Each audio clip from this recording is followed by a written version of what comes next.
James Gunn sure made a lot of promises for Peacemaker Season 2, Episodes 6 through 8. That reminds me of a Jerry Seinfeld joke where he's like, I'm not going to sit through a whole bunch of hours of television to get to the good part at the end. It is weird to be like, whoa, just you wait until Episodes 6 through 8. And tonight, last night was the beginning of this supposed epic run.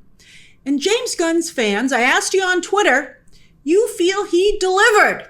And the episode had enough heat to trend pretty high up, in fact, last night when it aired.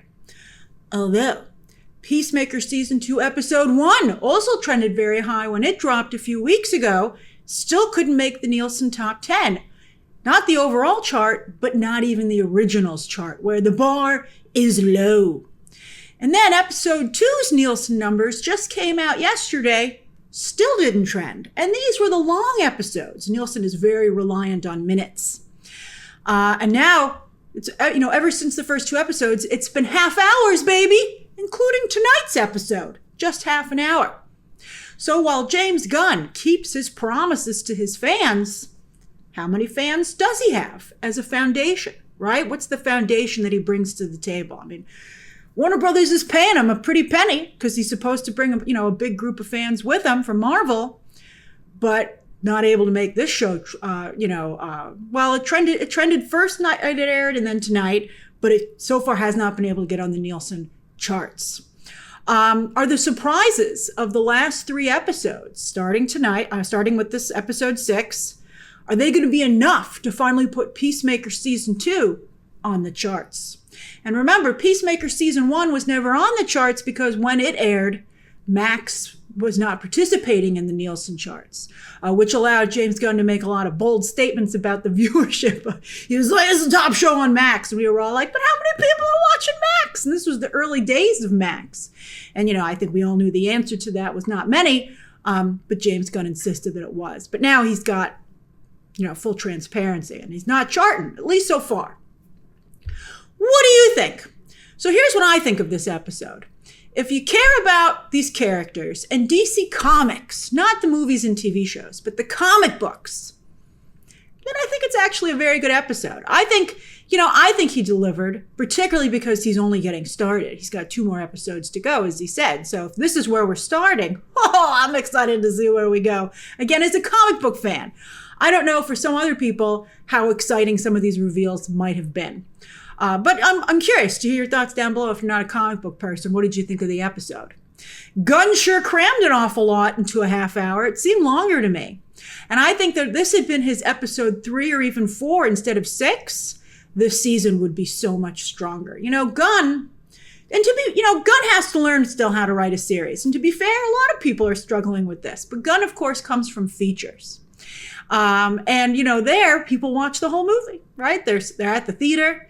It's a smaller commitment and they never leave. With the series, people turn it off, especially if it's a week to week. It's not a binge. Maybe James Gunn would be better off writing a binge show. I did enjoy Peacemaker. I got the first 5 episodes. I was able to binge them. I thought that was a great experience. But if you're writing a week to week and people are going to go away and you need them to come back, that needs to be something that you account for in your writing. And I don't think that, I think now we're there. But I think Peacemaker Season 2 has struggled in the strategy of the writing. I think that's been an issue. I actually think it's extremely well written, and we're going to talk about that. I think that this Peacemaker Season 2, like the Superman movie that just came out, I think underscore that while he might be a director and now a studio executive, James Gunn's best quality still remains his ability as a writer. But anyway, people are no longer guaranteed to be locked into a season. You got to make sure they keep coming back. And another problem, especially these days, is social media, not just for spoilers, which James Gunn has been able to combat. He's successfully combated spoilers. Although apparently some things have leaked about these final episodes. But tonight it was all just guesses. People guess these things. Although the Lex thing had been circulating. But anyway, social media also shows clips for now. Now there are accounts that as soon as anything airs, be it a movie or a show or even a trailer, they're in the business of quote posting clips of it. So you can pretty much watch an episode, or at least all the parts that everyone's talking about, for free on social media. So Gunn's going for the strong finish. Can he pull people in now? Will they binge and catch up now that everybody's been talking about episode 6? Or maybe just show up for the final 3 episodes. I gotta tell you, you could jump in right now. I think there was some great character development, but if you're just looking for the big moments, they're happening now. So he has 2 more episodes to go, and he's already played the Lex card. Out of the gate, I thought for sure that would be an episode 8 cameo. So as I said, if this is where we're starting, where are we going? The guesses are Creature Commandos showing up in live action. Some people feel that's been teased. I have an idea that maybe even Superman might show up, but in what context? I mean, it is pretty interesting. Again, because he played the Lex card so early, which was brilliant in a way. I hope he has something to deliver on what, when that seems to tease an even bigger thing that's in store. By the way, I'll be covering these next 2 final episodes. I took a little break from covering Peacemaker because nobody was talking about it. But I'm covering today's, and then I'll be covering episodes 7 and 8. So be sure to subscribe so we can continue. So we'll have a date to continue our Peacemaker Season 2 discussion. So as for today's discussion, we'll talk about Lex next. You would think that Lex Luthor would be the #1 talking point about episode 6. But in fact, I would say the best cliffhanger by far was Adebayo running for her life on Earth X. Especially because Danielle Brooks is so wonderful. Just as a person, I think she's so charming and funny. James Gunn is very good at casting. And sometimes writing female characters as well. I think he does a really good job with Adebayo. I don't know how she's going to get out of this. Although they kind of gave it away with the scenes for next week that she'll be fine. I'm like, maybe you shouldn't have teased next week's episode because it undercuts the cliffhanger. All right, so anyway, what is Earth X? It seems somewhat self-explanatory. But yes, it's where the Nazis won World War II. So, of course, that's why Peacemaker's dad is in such a good mood. This is a DC Comics deep cut, first appearing in the pages of Justice League of America back in 1973. DC Comics hasn't actually used it very much since then, but you know who did use it and why a lot of you know about it? The Arrowverse apparently used this for a major crossover event on the CW back in 2017. Oh, the CW. Both hurting and helping DC Comics for a long time now. I didn't watch the shows. I mean, I watched, I think, Supergirl for a little bit. Certainly never watched, I didn't even see this crossover event. So this is Earth X is new to me. All right, so because I said, otherwise it's a very deep cut. But this is the kind of stuff that endears James Gunn to a lot of DC fans. As I keep saying about him, he is truly the dude at the back of the comic book store.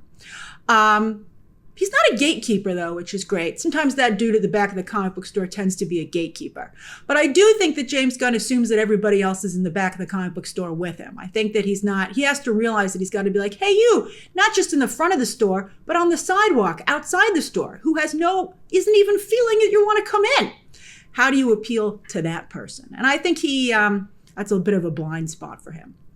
But from all the way at the back of the comic book store, I guess he has heard some of your comparisons to The Boys. And he's like, well, if I'm already doing crass and violent superheroes, why not do the political commentary as well? Ooh, be careful, James. Some super conservatives, we'll see how they react to where James Gunn is taking this show, right? Because the alternate reality that he has showcased here illustrates some of the talking points of the extreme right, to be honest. I mean, ask The Boys how it's going for them. Season 4 had incredible ratings, but I must say, Gen V Season 2, which is even more political and even more crass than The Boys, unbelievably so. I've told you in my non-spoiler review that also gets much better towards the last 3 episodes. I told you this is a mistake everybody's making. Your show has to be, what a novel idea. Your show should be good from episode 1. What? Let's try it. Alien Earth was good from episode 1, but at least Alien Earth is still freaking charting. It's holding on with a death grip at the bottom of the chart, but it's still there. Okay, so anyway. Gen V Season 2, I think, is really struggling. I think it's having problems. We'll see if people stick around or come back for its fantastic ending. But what do you think of James Gunn's political commentary here, both on its own and in comparison to The Boys? Now, I think Chris not even noticing that he's on Earth X and all the things that are wrong with it is Gunn highlighting the concept of privilege. Very well done. Chris was so focused on his own needs, and then with them all met, he stopped looking around, you know? The title of the episode is Ignorance is Chris, a very clever take on ignorance is bliss. I chuckled. I didn't even know where he was going with it when I saw the title that Gunn put up there, writing and directing this episode, and I was like, that's very clever. I mean, when Chris's friends get to Earth X, who knows him better than anyone?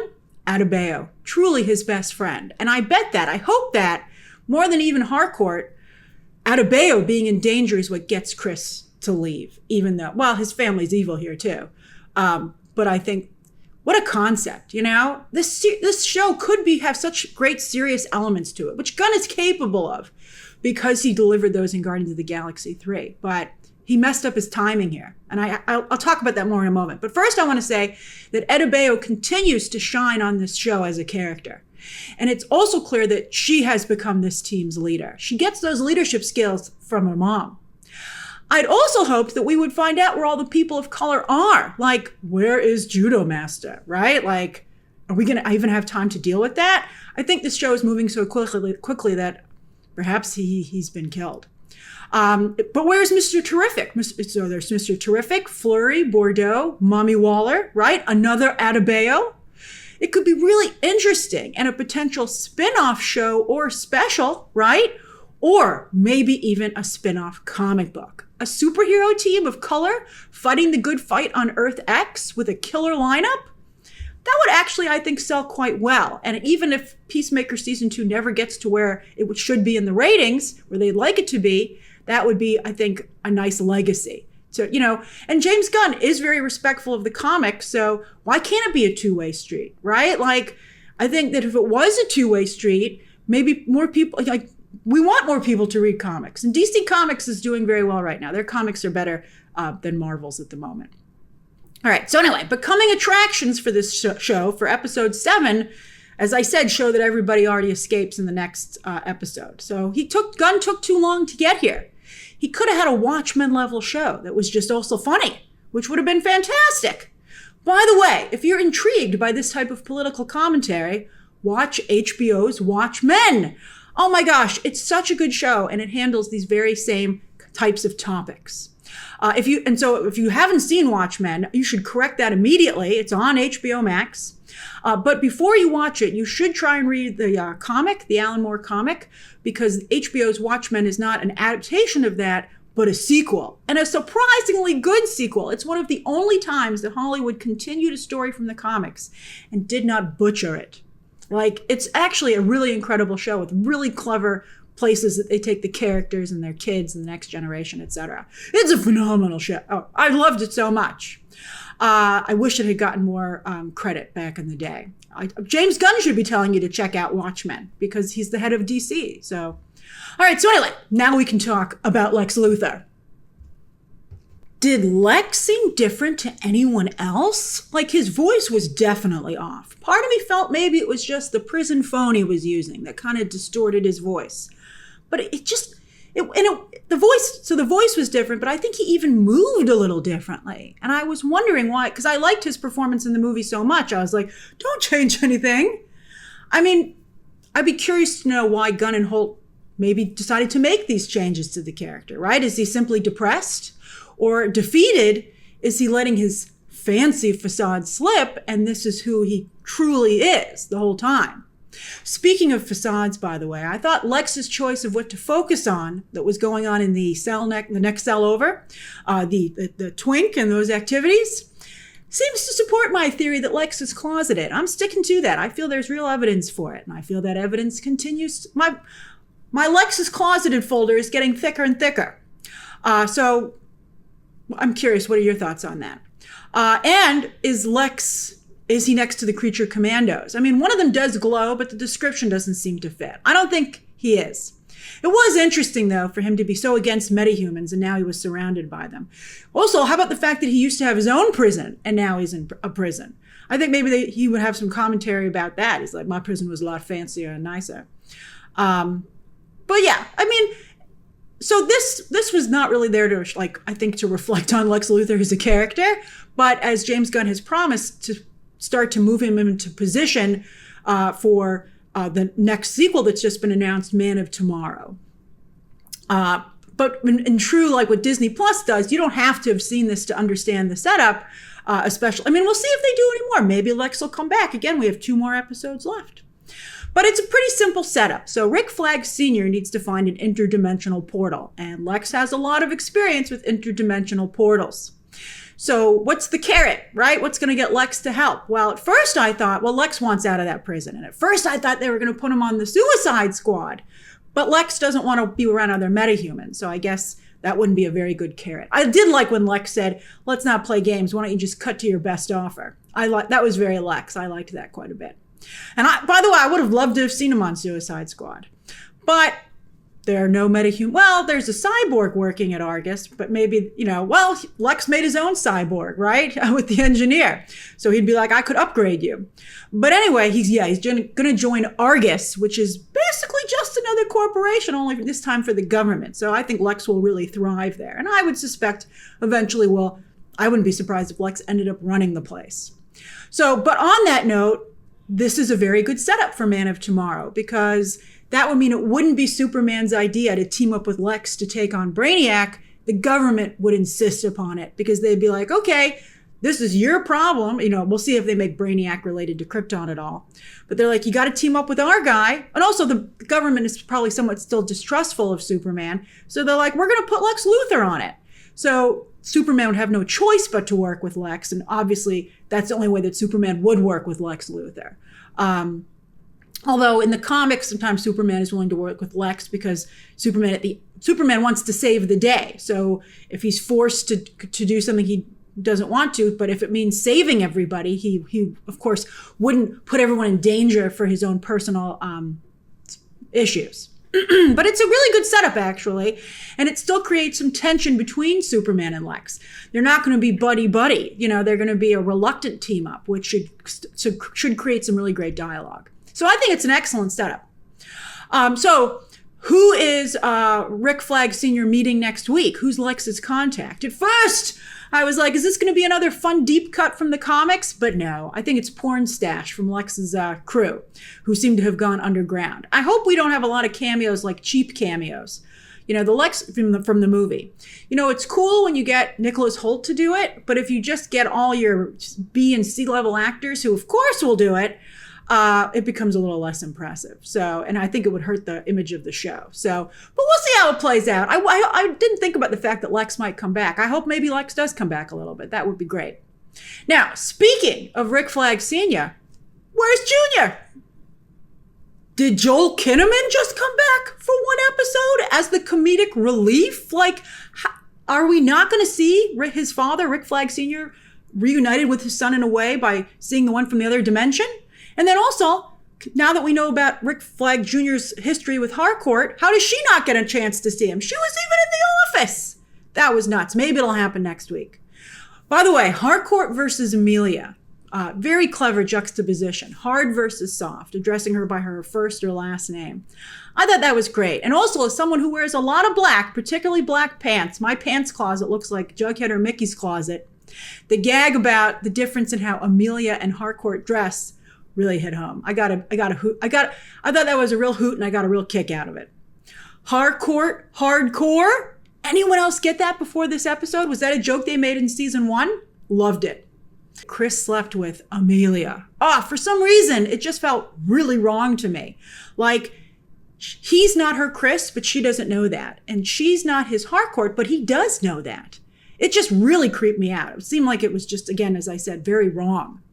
And with Chris being so deeply in love with Harcourt, sleeping with her doppelganger should have been a huge moment for him. I mean, look at the smile on his face. It's like life-changing. How is the kinky party on screen? But this takes place off screen. I think because James Gunn knew it was really creepy. Maybe they filmed it, and when he was... so anyway, when he was watching it, he was like, maybe we should cut this. But when Harcourt shows up, Chris tells her he's only coming back if she'll be with him. Ooh, we'll talk about that in just a moment. We'll unpack that. I was like, I can't tell if James Gunn knows these things are wrong and is like trying to make the point. I think maybe, I'm starting to think maybe he does, but I don't know if he's making it strong enough. All right. So anyway, this was a very good scene. This heart to heart that Chris and Harcourt finally have. And I want to give props to Jennifer Holland, as this is the best dramatic acting I've seen from her yet. I thought she did a really nice job with these lines. John Cena, he always has heart, but I really thought, what did you think of her acting in this scene? All right, now, I totally get where Chris is coming from, and he's very sweet. And I think that this episode, and again, those spoiler coming attractions, they make it clear that Harcourt at least has some romantic feelings for him. And she's struggling with her own issues. So, to be honest, I think in addition to the Rick Flag hurdle, which Chris now knows about, how did he think that was a constant between multiverses? I mean, he knows that Amelia has a relationship with Rick Flag, but what made him think that Harcourt did? I don't know how he jumped to that conclusion, but he was right. But anyway, his lack of maturity and him having like a one-sided maturity, like he doesn't at all consider what Harcourt is going through, right? He's like, I love you still. Isn't that enough? And you're like, but it might be eventually. You can't just make that kind of a promise right now. He's looking at things very simplistically when in fact they're quite complex. I think she's letting him know through her body language that there's a chance, but she couldn't possibly make that kind of promise to him under these circumstances that quickly, especially because they have no past relationship together, unlike, that's why Amelia was able to come around so quickly, because she'd had a very long and deep relationship with Chris. So he doesn't understand the difference between the two. And then also Chris is very needy. So I think these are big reasons why not only he and Harcourt haven't worked out so far, but also why Chris isn't happy overall. Other people in any dimension aren't going to make Chris happy. He has to make himself happy. And what do you know? His best friend Adebayo told him just that an episode or two ago. I forget if it was 4 or 5, but she said that. Also, Chris is so unsure of himself. I think that makes it easier for him to dimension hop, like the kids on Alien Earth. All right, so Alien Earth, I love that show. I've been breaking that down too. So if you do go and watch Alien Earth, be sure to check out my breakdowns afterwards. But they jump from their human bodies to synthetic ones, and none of them are grounded enough, have a strong enough sense of self to not have it, they kind of lose themselves when they make the transition. And I think, Chris not having a strong sense of self makes it so that he doesn't see what's wrong with dimension hopping. He's like, I see my family. Obviously now he sees what's wrong with this dimension, but I think, other characters are like, but that's not your version of this person. And Chris has really struggled with that, because to him, though, there is no other version. He just sees people how they relate to him. Very interesting. All right, so anyway, please go watch Alien Earth. We need a season 2. We need your views. Like I'm sure many of you are hoping, well, at least some of you are hoping for a Peacemaker season 3. And I think that Adrian's millions of dollars that we just discovered are a very clever setup for a potential season 3. So yes, I would actually like to take a moment to celebrate James Gunn's ability as a writer. It's, as I said, his best ability.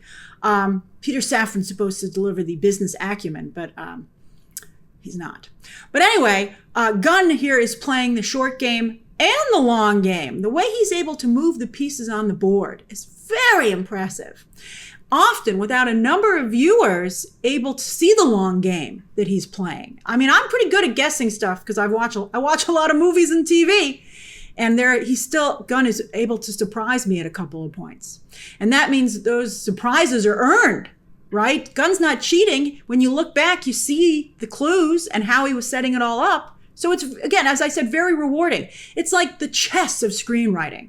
And I think you have to give Gunn credit for that. Although, again, while he's very good at setting things up and long-term strategy, like from a storytelling perspective, he doesn't know how to do, structure and pacing for a series, right? And I feel that, as I said, comes from his background writing features, and then just learning to write series is a different skill. But also, he still has some Gunnisms that are haunting him. Again, because I don't think he has an editor to be like, where's my red pen? Like, he's got to stop matching everybody up with his wife, right? And then also Gunn has this weird thing about moms. Like in all of his projects, he does weird stuff with moms. And I feel it's a little disrespectful. So for someone who loves my own mother so much, it really I think that's one of the reasons it irks me in particular. I also think he's taken jabs, at women, it's ageist. All right. So anyway, and Adrian, your dad could still be in the closet here, right? Like, because Adrian's like, oh, in this dimension, his dad isn't gay. And you're like, what? I mean, maybe that's the joke. And by the way, Adrian didn't even notice that with his dad still around, his mom is now very unhappy. And she was really happy with just being by herself. But also, I want to point out this is Earth X. So Adrian's dad probably can't come out of the closet, which would explain the whole scenario. All right, but even with how mean Adrian is to his mom, in our dimension, he was so mean to his mother. And I don't know if that was supposed to be a joke or what. But outside of that behavior, I can see why he's a fan favorite for some of you. Like, he was finally let loose this episode. And boy, we all saw that moment, right? Even though it was in the foreground. That's like, wowza, we still all noticed it out of focus. But he had big Deadpool energy. He really did. I wonder if the character, if that's what James Gunn is kind of going for with Vigilante. Freddie Stroma did a very nice job here, especially since he was no longer saddled with those inaccurate animal facts, which is a gag that just is not working. But something else that's becoming a Gunnism, speaking of animals, like just too many animals. Like, they're everywhere. And for every character. Like, at first you're like, oh, it's not nice that James Gunn cares about animals so much. Like, it makes him more endearing and humanizes him, right? You're like, oh, he's got a cause, a pet cause. Wah, wah. But he just brings it up so much, it's starting to become annoying and lose all its meaning. But on the flip side, using a multiverse story to make the Spider-Man meme a verb, that was brilliant. So it turns out that our Adrian, when he raids drug dens, does not turn the cash or the drugs back over to the police. So he has millions of dollars, especially when you calculate the resale value of all those drugs. Do Peacemaker and the gang want to finally strike out on their own? Say goodbye to Argus and the Justice League, right? I think they're heading in that direction because, Peacemaker was rejected by, the Justice Gang. He was rejected by the Justice Gang. And, I thought very touchingly, Harcourt gave up her opportunity to go back to Argus to save Chris. Well, if they want to start their own team, Adrian can fund that superhero team. And I suspect that's what Gunn is setting up here. It was a good gag, by the way, that when Adrian had his back turned, everybody was stuffing money into their clothes. I thought that was very funny. But speaking of teams, this one, Guardians of the Galaxy, the Suicide Squad, the Justice Gang, Gunn can only write, it seems, one type of team.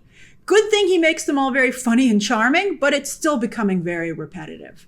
I'd be like, for your next project, this is what Peter Safran should say. You can't do any more teams, buddy.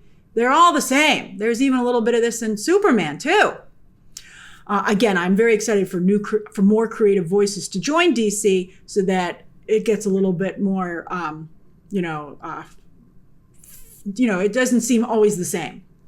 All right, so Earth X's Adrian is part of a team, the Sons of Liberty, which, like the real-life group, are the good guys. And Chris massacred them. That's why you don't kill Chris. I wonder if this realization will be what helps Chris finally kick his killing habit. So while our Adrian, of course, wants nothing more than to be Peacemaker's best friend, Earth X Adrian and his Peacemaker are sworn enemies. And that Adrian is the one who's right, which is just more evidence that Earth X is a truly messed up place. Okay, finally, lightning round. Although, you're about to find out, even in the lightning round, I came up with a pretty amazing theory. We'll see if I'm right. So, in the opening, you can see just barely that it's the top trio, still covered in goo, that have killed the kaiju from the Superman movie, which means no Superman or Justice Gang, or at least that those characters are on different paths on Earth X. Now, I was gonna say that Jor-El and Lara would never send their son to Earth X, but Gunn's version of the characters sure would. So did they? Is that a surprise we have in store? Like a Red Sun type situation where they did send Superman and he works for this government, right? Did the top trio maybe report to him? I mean, I could see maybe Gunn doing that, but I think it's way too early for Corrin Sweat, who's just establishing himself in the role, to go dark Superman. I don't know. We'll see. We'll see if they do that. And then, like, you know, is Earth X like just something for Peacemaker, or is it something that they're going to continue with in DC? You know, and, you know, can this franchise, which is also just getting started, you know, again, this kind of really strong political commentary, like, we'll see. We'll see what they decide to do. And it was really rewarding to see the group finally enter Chris's interdimensional portal. I don't know how Adebayo was able to work that thing so quick. I mean, it was totally unbelievable. So I wish, I just let it go because I was like enjoying the episode, but I wish that James Gunn had made it maybe a little less complicated so that it wouldn't be so unbelievable that she could do it so quickly.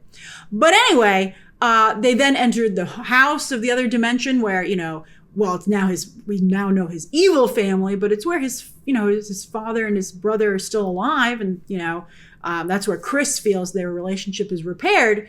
So to see them entering it, it was like seeing them enter Chris's mind or his dreams. And it felt very intimate. I thought that was really effective.